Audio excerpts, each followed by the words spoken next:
Well, my name is Heidi Danae Crane. I'm a professional actor and singer, currently located in New York City. I have a lot of stage experience primarily. I started doing film, maybe 4 years ago. I started doing independent film in Atlanta when I was down in the Southeast. So I got to have the real grassroots independent film experience, which was amazing.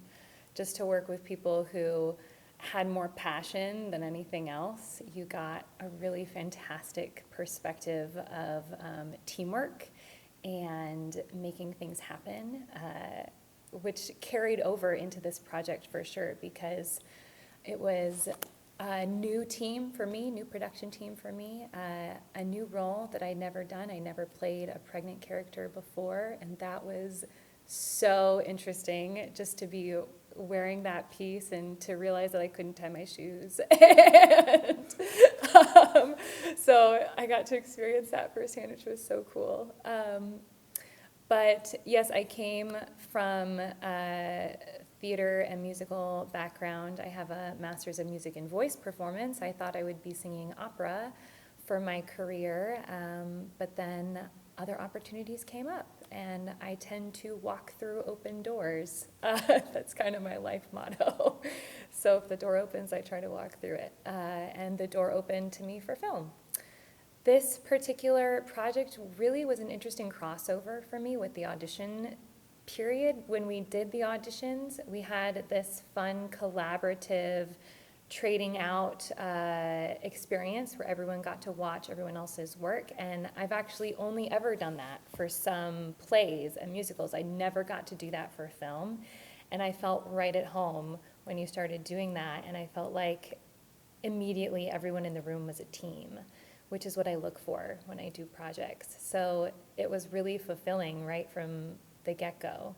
Not to mention that you guys were auditioning much closer to my home than the average audition, so that was such a fun perk. I loved that. But I really appreciated that connection between theater and film from the audition process. After that, though, it really focused in on working within the world of film. So there are things that I have to change when I move from theater to film, and I was still only just beginning to learn how those changes manifest on camera. I had, like I said, I had a few years of experience before that, but it was really fantastic to get so much screen time with other professionals where I could really just live in the world of film and really manifest the small expressions and thinking the thoughts of the character and surrendering to those close shots and allowing my inner world to be enough for the audience, since they live so much closer through the camera than through the stage. And I found it really fulfilling. My character is Carole Hart. She is the young wife of Junior, the lead. And Carole was carrying a lot, physically and metaphorically, throughout the whole film. Obviously, because she was pregnant, she was carrying that. Look, the nightmares are one thing, okay? But these migraines and the headaches, babe, they really worry me. But she was holding up the family after the mother-in-law passed. She had to carry this weight of living with two men who were really full of grief and really full of pride. This generational passing down from the father to Junior of ignoring things that are not comfortable. And that really affected Carole. She has to come in and kind of cover for that and work constantly to bring together people who would rather be right than be close. So she had a lot that she had to kind of work around constantly. Yeah, there were several big decisions throughout the film. In the beginning, it was kind of about Carole recognizing decisions that needed to be made that were not being made, and having this kind of inner struggle of how do I support my husband and show him that he is loved and that he is important to me, but also gently nudge him to pursue things that are important, in terms of his health. So how do I encourage him to pursue his health without making him feel like I'm stepping on his toes or like I'm trying to domineer his life? This really kind of tough love manifestation. Later in the film, she has a greater responsibility to make these decisions, and in my mind, she was ready for those, not necessarily that they were easy for her, but I think that there were times when she wondered if she would have to make this decision.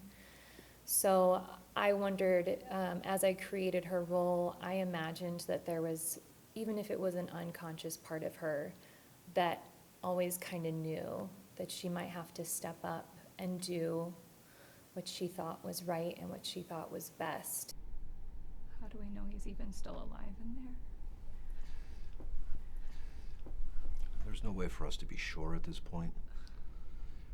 But it'll depend on whether his body's natural defenses are able to overcome the tumors that have already invaded this area of the brain. In the moment for her husband, because his previous choices were, pretty debilitating. The level that he was ignoring, the amount of things he was ignoring were pretty significant. And when you have people like that in your own life, you kind of make these action plans, at least I do in my own life, when I see these friends or family in my life who are refusing to address things that matter in my mind, that matter. Oftentimes I'll have a little, space where I have an action, list of like, okay, well, if this actually happens, then I know to step in this way. But that doesn't mean that it's easy, So when she had to step up and make that choice for him, there's a lot of fear that if he did survive, she hoped that if there were any repercussions from that treatment, that he wouldn't hold it against her, I had a blast working with Adrian. He is so fun to be around. He's very professional and dedicated. He was very collaborative, which was one of my favorite things. We could go over a scene and just talk about how we felt like our characters felt in that scene, what we thought they were thinking. We were like always on the same page, which was awesome. It was just really organic from the beginning. Yeah, Rich was great. He had a really fantastic sense of humor off set, so he was fun to be around in between scenes, and during the scenes he took his character to a real high level of professionalism. He had this kind of gravitas to him that brought the level of intensity way up when we started filming, and it really helped me as an actor reach the emotional intensity that I needed, because he really brought it on set. Working with Salvatore as the DP was fascinating because he had such an eye for light. When we were working at the house for the Thanksgiving scenes, I remember he spent so much time working with exactly where every light should be placed and all of the different gels. Like, I've seen more gels like in those couple of scenes I think I've seen in any scene since. But he was also working with a really intricate lighting situation in the first place, because the house was all windows right on the water, and we were dealing with all these light changes outside as well that we had to adjust to. And he was really skilled with navigating the different times of day and navigating what lights we needed. The few scenes that I got to see along the way looked amazing. So clearly he was doing something right, even though I had no idea what he was doing. I just got to watch the magician kind of at work. So Salvatore really, I would say that he had a very creative flair, but also wanted it to be perfect. And I appreciate that with a DP. working with Richard was in the hospital, right? Yeah. So working with Richard was fantastic as well because he seemed to be very focused on efficiency while still doing a really good job. So he was a fun presence to be around because I felt like he was easygoing without compromising the goals of the team, and I enjoyed working with him as well. I would say the most challenging part of the film was that there were a lot of emotionally heavy scenes for Carole, and a lot of times I like to have fun with my cast and crew on set. So the scenes that we had that were more heavy, I felt the need to be a little bit more reserved in between scenes to stay in my character and to continue thinking Carole's thoughts. So I guess it's kind of a selfish thing, but I like to have fun on set. So as proud as I know we'll all be of those emotionally heavy scenes as well, and I'm so glad to have the opportunity to do those. They were hard because they were long hours, and staying in this heightened emotional state for those long hours took a lot of deliberate, intentional focus for just hours. Yeah, Chauncey is a very creative, kind of visionary type of person. At the same time, he focuses on getting things done right, which is a really interesting line to kind of balance.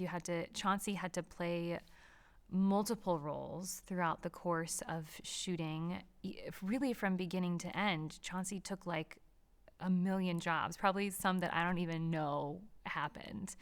But he got it done. Even though it was hard, and there were, I feel like, just things that happened every day with like a light breaking or batteries running out, or all of a sudden it was time to eat and we weren't ready to take a break. Just all sorts of things like that came up, but he kept going and kept us focused as much as he could. And he clearly had a vision and the passion to carry that vision out. Yeah, Paul is a joy. Paul was so much fun to just kind of like chat with in between scenes when he wasn't really busy working on stuff. So there weren't a ton of times that I could chat with him, but when I got a chance to, he also seemed to be very easygoing, but at the same time knew what needed to get done and how to do it. And I felt like I felt very supported by Paul on set. I felt like he knew what he was doing. I'm passionate about sparking authentic conversation because I feel like when people can talk to each other and share their real thoughts, change can happen. And I feel like this film answers some questions that could spark conversation for families in the audience. Questions like, am I really taking care of my health? Or questions like, are there things that my family has been telling me to address in my life that I really should be addressing? Whether it's physical health or mental health or relationships, oftentimes we tend to push aside the opinions of our family and friends because they're always there, and sometimes they're very different from how we personally